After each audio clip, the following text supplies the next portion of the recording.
Amalapuram parliament పరిధిలోని assembly స్థానాల అభ్యర్థులపై ముఖ్యమంత్రి చంద్రబాబు ఒక స్పష్టతకు వచ్చారు. మండపేట, రామచంద్రాపురం, ముమ్మిడివరం, కొత్తపేట అభ్యర్థులుగా సిట్టింగ్ ఎమ్మెల్యేలనే ఖరారు చేశారు. చిత్తూరు జిల్లా అభ్యర్థుల ఎంపిక వ్యవహారాన్ని ఇవాళ మధ్యాహ్నానికి వాయిదా వేశారు.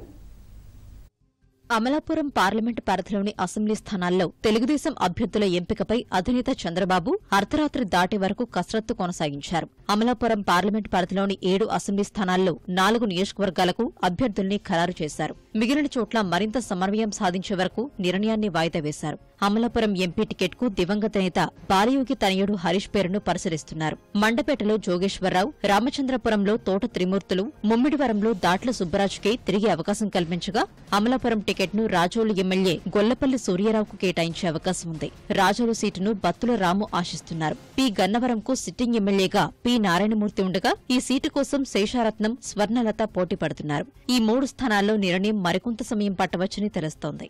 చిత్తూరు పార్లమెంట్ పరిధిలోని నేతలతో చంద్రబాబు రాత్రి మాట్లాడినా స్పష్టత రాలేదు. వారితో ముఖాముఖిని ఇవాళ మధ్యాహ్నానికి వాయిదా వేశారు. కుప్పం నుంచి మరోసారి చంద్రబాబు బరిలో నిలవనుండగా పలమనేరు నుంచి మంత్రి అమర్నాథ్ రెడ్డి మళ్లీ పోటీ చేసే అవకాశం ఉంది. చంద్రగిరి నుంచి జిల్లా పార్టీ అధ్యక్షుడు పులవర్తి నాని పేరును పరిశీలిస్తుండగా గంగాధర నెల్లూరు నుంచి కుతూహలమ్మ కుమారుడు హరికృష్ణ పేరు వినిపిస్తోంది. నగరి నుంచి గాలి ముద్దుకృష్ణమనాయుడు తనయుడు గాలి భాను రేసులో ఉండగా సిద్ధార్థ ఇంజనీరింగ్ విద్యాసంస్థల అధినేత అశోక్ రాజు కూడా ఆ స్థానాన్ని ఆశిస్తున్నారు. పూతలపట్టు కోసం మాజీ ఎమ్మెల్యేలు లలితకుమారి, పి రవి పోటీ పడుతున్నారు. చిత్తూరు అసెంబ్లీ స్థానానికి సిట్టింగ్ ఎమ్మెల్యే సత్యప్రభ ఉండగా ఏఎస్ మనోహర్ ఆ సీటు కోరుతున్నారు. చిత్తూరు పార్లమెంట్ స్థానాన్ని మరోసారి శివప్రసాద్కే కేటాయించే అవకాశం ఉంది.